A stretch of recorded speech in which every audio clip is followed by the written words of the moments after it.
Cette partie de l'essai sera effectuée en conditions stériles, donc les prochaines étapes seront effectuées sous une hotte de culture cellulaire. Premièrement, rassemblez tout le matériel dont vous avez besoin pour préparer vos plaques. Commencez par enlever le modèle de puits de la boîte et mettez-le de côté. Les autres composants dont vous aurez besoin pour cet essai sont un support pour les puits, qui est optionnel, des tubes de microcentrifugation, des plaques de culture cellulaire, un porte-tube pour microcentrifugation, des pipettes appropriées, un milieu cellulaire adapté à vos cellules d'intérêt, un réservoir à réactif, une aide à pipette, un vortex, ainsi que la solution de suspension cellulaire.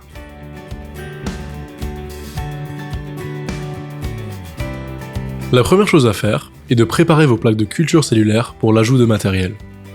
Retirez-les de leur contenant stérile et numérotez-les. Il est recommandé de numéroter le couvercle et la base de la plaque au cas où ils se sépareraient pendant l'essai.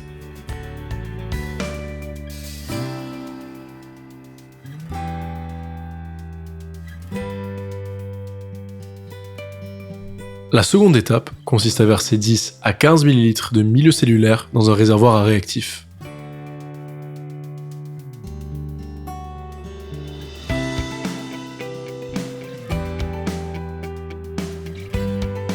Puis, à l'aide de votre pipette multicanaux, transférez 100 microlitres dans les puits extérieurs de chacune de vos plaques. Les 36 puits sur le bord de la plaque ne sont pas colorés sur le modèle et sont représentés en blanc. Le fait d'ajouter uniquement du milieu cellulaire dans ces puits externes permet d'éviter l'évaporation des échantillons dans les puits au cours de l'essai.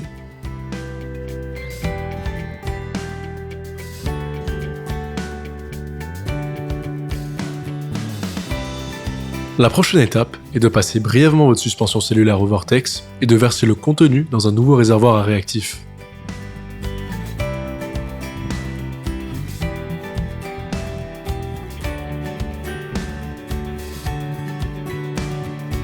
Ensuite, en utilisant votre pipette multicanaux, fixez 6 embouts et transférez 90 microlitres de la suspension cellulaire dans chacun des 60 puits intérieurs de chacune de vos plaques.